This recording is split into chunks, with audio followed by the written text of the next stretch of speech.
Hello! Okay, this is video 4, the end of the adjusting journal entry process.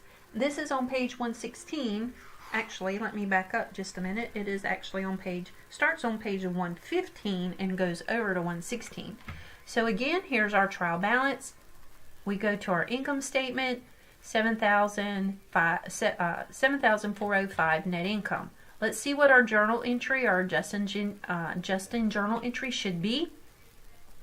So now we need to pay our employees. We have 2 days worked in December but will not be paid until January. The amount that we owe for these 2 days to our employees is an accrued expense. So we want to debit wage expense, $250, and we're going to credit wages payable. This is accrued wages for 12/30 and 12/31.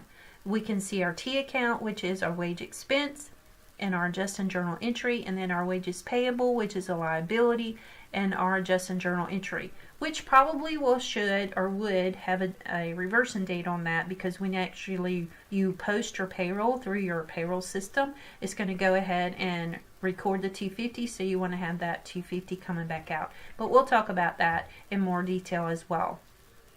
So here is our adjusting journal entry. We want to see what happens if we pull a new trial balance and what happens if we did not make this entry in our financial statements. So here we have our $250 as accrued expense. If we did not record that on our balance sheet, our liabilities would have been understated. Also on our income statement, our expenses would have been understated as well if we did not record this accrued $250 that we owe to our employees for hours worked in December, but we didn't pay until January.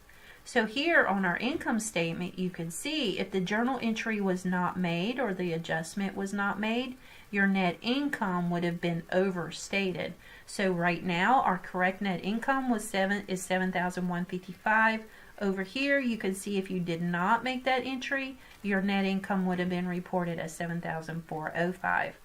So you can see through these videos and also through your book, these adjusting journal entries and the proper matching of revenue and expense is required in order for us to make sure that we capture everything that we can possibly realize and know that in our adjusting journal entry or through our business processes before we close our books, what revenue did we earn? Did we record all of it? What expenses did we incur, and did we record all of it? It's not just whatever comes through on the normal processes and what is kind of processed in our system, but it also requires journal entries, account analysis at the end of the accounting cycle to make sure that you've captured all revenue, all expenses, so you can proceed by closing the books.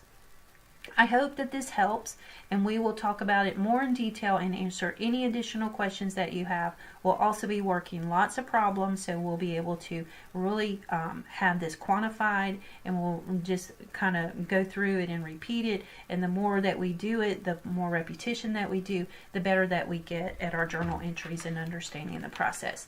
You're awesome. Thank you. Thank you so much.